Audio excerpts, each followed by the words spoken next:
I'm the top one, the rest get popped. Thinking like that. We really do need to get that clapper, don't we? Hammer away. We'll get like a proper branded one. You got good sound with the hands there. Good clap. Yeah. Yeah. Well, Practice clap. all right. Yeah, no worries. He's got his coffee there. Look, he's happy. I think we should keep this bit in actually. Do some bloopers. Do some bloopers. Yeah. Oh, hi Ben. Anyway, Hello. Yeah. This is a bit odd that we're chatting in this setting, but like sat on a sofa having a chat. Yeah, having a chat about social media as well. That is the plan. Yeah. And obviously, I'm from Bigbox. You're from Peaky Digital. Yeah. What's the difference between us? Because there is one. Yeah, I guess. Well, from our side, we're multi-channel digital marketing. That's what we specialise in. Is the digital side, SEO, paid ads, organic social, and email primarily. You guys overlap on some of that. Yep. But you do other things that we don't do. So I guess that's kind of why we're having a chat. And it's worth having a chat because we cover the creative side more than anything else, the content creation, and we look after that. Where we overlap, I suppose, is the organic side. Yeah. But we've actually worked together on quite a lot of projects on the organic side, which has been really exciting. So I thought, we thought it would be worth us just chatting about social media in general because there's quite a lot of misconceptions about it, and a lot of business owners don't really understand social media. Some do, some don't. The first episode, I suppose, that we're talking about here is the difference between paid and organic. Yeah. What does that mean, do you think? It's a good point, and I think it's not always clear. So to start off with, just a bit of clarity would probably help and give some context. Yeah. I guess I'll lead with the paid side. So paid social media is essentially advertising on a social media platform. For us, that covers Meta, so Facebook, Instagram, LinkedIn, TikTok, Pinterest. We did a Snapchat campaign with Transport for Cornwall more recently as well. Worked with you on that. Yeah. We crossed over on that one, so that was good. But yeah, it's paying to have a presence on social media. Some people also get confused with that around boosted posts. Technically, you are putting budget behind it, so that is a paid ad. But we actually look at setting up strategic campaigns in the campaign builder on your Metas, LinkedIn's and so on, rather than boosting a post. We just find that the level of audience targeting that you get, the level of control, the creative that you can feed into that, it puts you in a better position to drive results. So yeah, paid is ads. Nice. And organic, which is what Bigbox deals with more, is your profiles, your pages, whether that be on Facebook, Instagram, TikTok, LinkedIn, whatever it might be, whatever platform it is. It's what you post for free to your audience that follow your page or like your page. And that's what we do, working with clients to put together campaigns or interesting content that's going to make their audience stop scrolling. Because ultimately, we're all doom scrollers. Yeah, guilty of that. We are guilty of that. I enjoy a good doom scroll. I shouldn't, but I really do. What platforms do you tend to stick Mainly to? TikTok and Instagram Reels. Really. Yeah. I probably shouldn't. What about you? YouTube Shorts. Oh, really? Yeah, daily. I shouldn't get on that. Yeah, but it's like TikTok. It sucks you in, and once you've got your algorithm going, you're getting that content that you want to see day in, day out, and Instagram. And LinkedIn, to be fair. I check LinkedIn too much probably outside of working hours, but there we go. I looked at it over Christmas, and is that a little bit depressing? No, it's not. No, I did as well. And to be fair, I posted a video about 5 minutes before we started filming this. So, I'm guilty of LinkedIn. But yeah, YouTube Shorts is one. We post a lot for our clients on YouTube Shorts because, as you said, it's a growing kind of platform, isn't it? But I don't think many people realise that YouTube is actually a social platform. Yeah, it's one of the biggest ones, falls isn't it? into that realm. So does WhatsApp. Yeah. So there's a couple there that you might always go to the standard ones, Facebook, Instagram, TikTok. But it's a lot broader than that. It is, and that's, again, going back to our point about organic, that's what we help clients build, is the content that's going to make those people stop scrolling and go, and get them noticed, and then make them think, I should probably watch this video, it's engaging, it's got a hook at the beginning of it, it's going to make people stop and think, this company's worth looking at. I mean, literally, one of the clients that we work with, they dispose of waste, right? Yeah. It's the blandest type of content you can think of. I don't know. I think you can put a fun spin on that. Yeah, and that's exactly it. And that's why we work together quite well, right? Because I I know that you guys are kind of the analytical thinkers. You're the kind of brains behind how paid social media works and other media as well. I suppose we're the ones that colour stuff in. Yeah, nice. Make it look a There's bit pretty more to it than that, occasionally. I'm sure. There is, yeah. That from a paid perspective, we're looking at sort of how they blend together, I suppose, and what the key differences are. But no matter whether it's organic or paid, the creative and the visual assets that you're using is so important. Yeah, I agree completely. But you could also have the best looking creative in the world, but if you haven't got the right person behind it, putting the right campaign in place or the right amount of budget, it's not going to work. For sure. So it's all like a bit of an ecosystem, do you think? Yeah, definitely. I think they work hand in hand.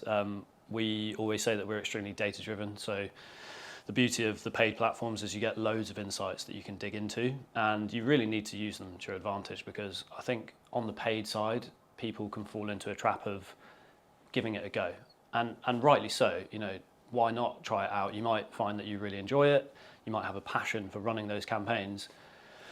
But if you're ineffectively analysing the data, you could be wasting money, whether that's tens of pounds or hundreds of pounds or thousands of pounds, varying on the size of your business. Each pound that you spend and the return on that is really important, right? So of course it is. Yeah. If you're sinking budget into campaigns that aren't running effectively, and sometimes it can be just the experts in the team glancing over a campaign structure and really obviously being able to pick out certain aspects that aren't working well. So I think, getting potentially a second pair of eyes if you're giving it a go for the first time, just to know that you are along the right lines and that you're maximising your ad spend for your return, could be a really worthwhile step to take. And that's the thing, it's completely different specialism. I mean, obviously, I work in social media, you work in social media. I have no idea what you do. If I sat in front of a dashboard, I wouldn't know what to do. Maybe the team would, perhaps. I'm the one that talks about things rather than knows how to do them. But ultimately, it is a completely different specialism. And the same with the creative side as well. Being able to come up with that unique idea that's right for that customer and the brand. Yeah. That's hard. Yeah. And a lot of people try and do it and fail, quite regularly, and that's why generally businesses get us in, because social media is actually really time consuming. I was just about to say time consuming. Yeah. If you're trying to juggle 1,000,001 other things, you might not even be a dedicated marketing person in the team. If you're a small team, you might be the founder and you're giving all of these different areas a go. I think the thing with social media is that, especially on the organic side, is that we use it all in our daily lives. So we feel like we've got the ability to do it. It's true. And that is how some of the best brands go about it. It's quite natural, it's quite organic, it comes from them. But ultimately, it takes a certain amount of time to do it effectively. So I guess that's one of the major aspects of leaning on you guys or ourselves, is that you completely take away that time element of it for you to focus on other key aspects. Time's a huge thing. It's one of the main reasons why customers buy from us, actually. Really, Not only because of the quality of our content, but also the time-saving element. Because Yeah. ultimately, you're a business owner. You've gone in to maybe run a financial services company, right? You haven't gone in to do social media. You may enjoy it, but you shouldn't have to do it as part of your daily role. It's not why you started a business in the first place. And ultimately, that's what we do. It's also, I suppose, that outside looking in as well. Is that you can almost sometimes be a little bit too close to your own business to be able to come up with really good content ideas and really understand your brand as well. And I think because we kind of like to think of ourselves as brand strategists as well. We understand branding really, really well.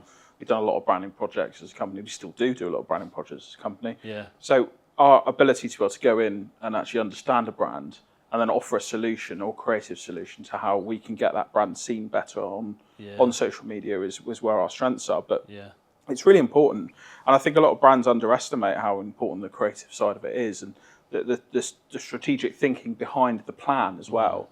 So, the amount of business owners that we talk to have said, we occasionally just stick up a photo of some work that we've done, for a client, and it kind of shows off, look at this amazing thing that we did for this client. Yeah. It's great, but why is someone going to stop? Why is someone going to stop scrolling and look at you? Yeah. What's the consistent message which you're going to hammer home constantly over a long period of time? Because it's not going to be one social media post that's going to win you a new client. It might. Someone on the off chance might just see one and go, I do actually need a flat roof, or yeah, actually I do need my septic tank emptying, or I do want to buy a passenger jumper, right? Which is what I did. But, it's going to be that consistency over a long period of time, showing up every week, posting 3 times a week with a consistent message, with good quality creative. For sure. That's going to persuade someone to whether you're a good fit or not. Yeah, definitely. And that's B2C or B2B. Yeah, and on the flip side of it, some people despise running social media, right? They really hate it. They understand the importance of it, but it's a drain on their week, or they're constantly chasing the next thing and the next thing. And if what we always say to people or to brands is that you don't have to be across every single platform. You don't need to have TikTok and X if it's not your audience and that's not who you're speaking to. So being a bit more selective on where you're showing up and ultimately where you're investing, whether it's time or budget, you're investing in it in some way. So Definitely. You need to be smart about it. How do you kind of go about your creative process out of interest? It's What's like the first few things that you do when you work with a brand? It's a really interesting one. We tend to get the brand in the room. We want to take them out of their comfort zone, out of their core business, because if they're in their office all the time, talking to the rest of their team or whatever, they're going to be in the business. They're going to be focusing on core business. So we always invite them to our office because that takes them outside. They're able to look down on their business. We generally ask them a lot of questions about their brand. We also ask them a lot of questions about their audience, what motivates their audience. Also, looking at like the next 3 months, like what are their business goals like for the next 3 months? What are their business goals for the next 6 months, 12 months, and just kind of working out where they want to be and what their overall business goals are. That kind of helps us look at what potentially the social media strategy could be for the next quarter. Okay. We generally plan a quarter ahead because I think that's pretty doable because a lot changes. But that allows us to come up with a plan. So we plan ahead for a whole quarter, what their audience... They might have multiple audiences as well, and that's okay. So we establish that. They might have multiple products, they might have multiple revenue streams. They might be partly B2C, partly B2B. We've had that before. So it's a different solution to each problem. So we work out what that is. We then look at the campaign or the idea, I suppose, which is going to be that consistent message, which is going to pull in the right audience to potentially work with them, or at least engage with the content, or view the content, share it, etc. And then pitch that idea. If they like it, we run with it. We go out, we film it. As you can see by the massive team that we have here behind the cameras, we all go out and film, and we get enough content to cover that entirety of that 3 months in usually one day. Yeah, that's really interesting how you approach it. And to plan it all in. Yeah. It's all about planning. That's the first thing that we do. We don't just turn up with a camera and start flinging it around and winging it, much like we've done today. We do actually put a lot of time into planning. Yeah. Strategy. For sure. Yeah, and same on our side. Any channel that we support with, we always take the time to immerse ourselves in the brand. Yeah. We audit platforms first to find out, okay, where's the good performance, but where can you improve? And it's dedicating that time and effort to that initial piece of work that puts you in such a good position moving forward. Definitely. And brings out the quality of the creative or the campaigns or whatever it is that you're working across. And I'd imagine a lot of the time with you, do you find that the client has tried to do it themselves or work with another agency in the past? Is it a case that you're having to almost undo some errors, like in the first instance, before you can really show what you can do? Yeah, that is the most common query that we get, is that they're with an agency at the moment, they're looking to change across to someone else, and sometimes that's just like you say, it's getting fresh perspective, and that's totally fair enough. Or they've hit a bit of a glass ceiling in terms of growth and that they need to move on to the next stage. I think the fact that we can offer multi-channel campaigns that go across.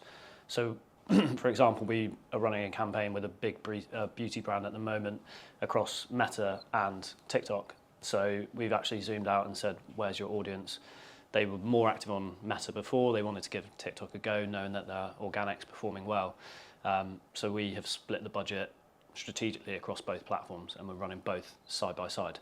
So where possible, that's great, but that's not always the case. A lot of the time it can be just looking at single platforms in isolation.